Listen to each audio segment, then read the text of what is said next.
Who were they? And how did they live? What if I told you all of this was actually here once? Let's go, find some proof. What if I told you that 4,500 years ago, India had a city that was way ahead of its time in planning, sanitation, and engineering? Would you believe me?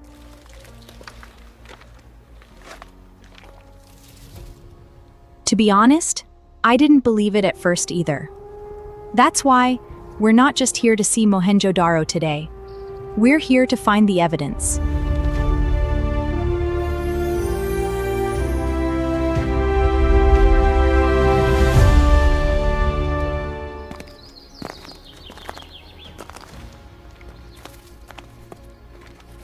Hi, I'm Dr. Anaya Sharma, an archaeologist by profession, and maybe a little too curious.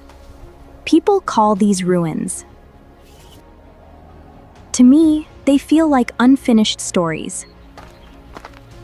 Whenever I visit an ancient city, I start imagining what life looked like when this place was alive.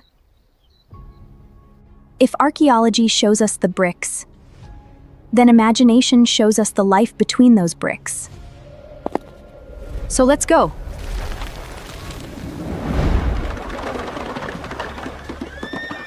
This isn't just Mohenjo-daro. This is a living city from 4,500 years ago. Wait a minute. Look closely. Every brick is almost the exact same size, 4,500 years ago. And just think, this whole city must have been built with millions of bricks like these. That's why building houses was both fast and sturdy. One more thing. This city was thought out first, then built. Now you see why archaeologists consider Mohenjo-daro one of the best planned cities in the world.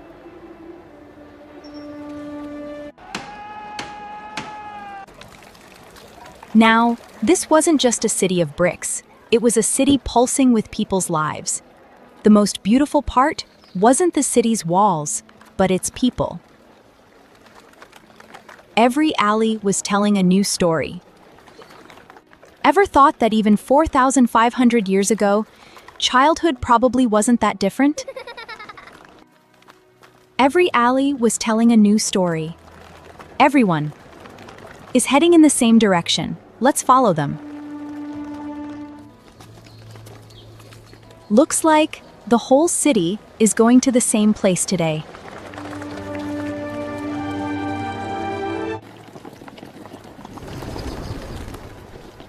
You all have to see this view. Come on. Wow. This was the citadel of Mohenjo-daro.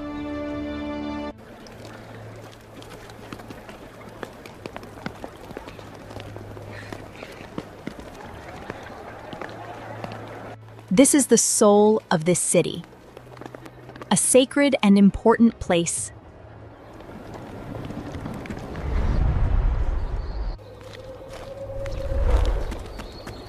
This was far more grand than I ever imagined.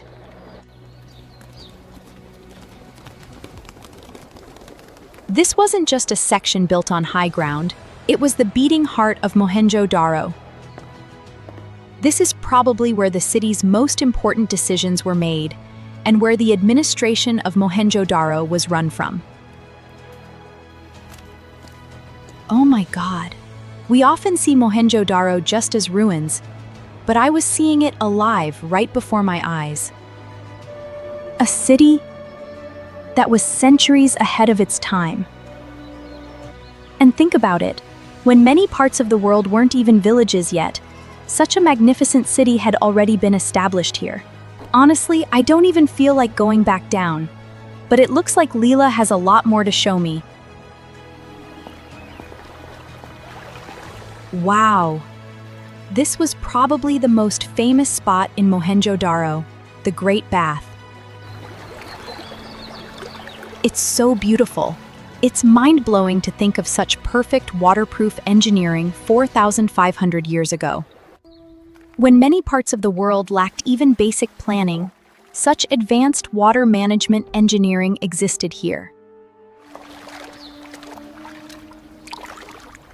It's so peaceful here. You don't just hear about it, you have to spend a few moments with it. Think about it. Even today, historians aren't entirely sure what the real purpose of the Great Bath was. Ritual bathing or community gatherings? But one thing's for sure, such advanced engineering 4,500 years ago was truly way ahead of its time. The citadel wasn't just a high-rise section. It was the heart of this city's planning and vision. Everything looked so orderly from above, but the real story was happening down below. Everything is so organized. No rushing, no chaos. Every person seemed to move with the heartbeat of this city. Every neighborhood felt like a family. Many houses in Mohenjo-daro had their own wells, and community wells were a part of life for the whole neighborhood. I get it now. This wasn't just an old settlement. It was a masterpiece of planning. The people of Mohenjo-daro were among the world's oldest cotton weavers, and their woven clothes were a part of their art and life. Changing clothes didn't just change my look, it changed my perspective on how I feel this city. Now I even look like I'm from Mohenjo-daro. Now it feels like I'm a part of this city too. Sometimes, to understand a place, you don't just hear about it. You have to become a part of it. Every alley teaches a new craft. The artisans of Mohenjo-daro were known far and wide for their craft. Such a tiny bead and such amazing craftsmanship. The carnelian necklaces made here didn't just stay in Mohenjo-daro. They were traded to distant lands. This isn't just a market, it's the heartbeat of the whole city. Every day, thousands of people met, bought things, and lived their lives in this very market. Things had value.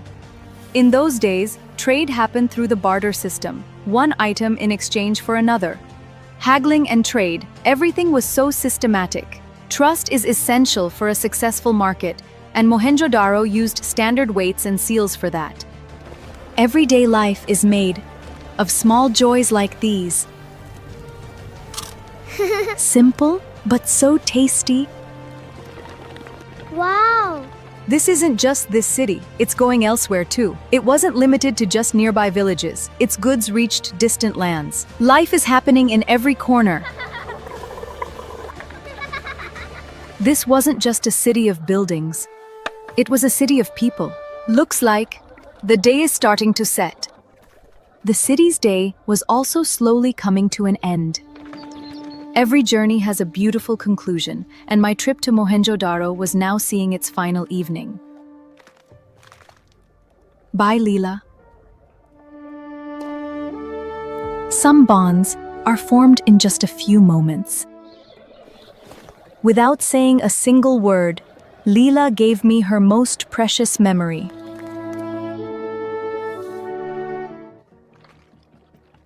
At that moment, all I felt was that a friend had given me a keepsake.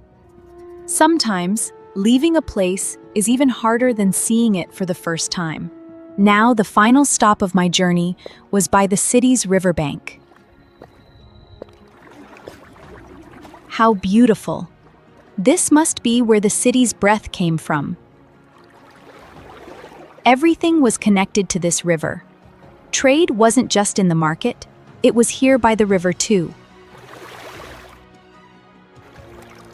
This river gave both trade and life. The Indus River wasn't just a flowing stream of water, it was the heartbeat of Mohenjo-daro. It gave birth to the civilization and kept it alive for centuries.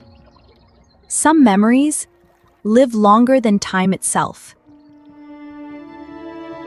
Times have changed, but the stories are still buried right here.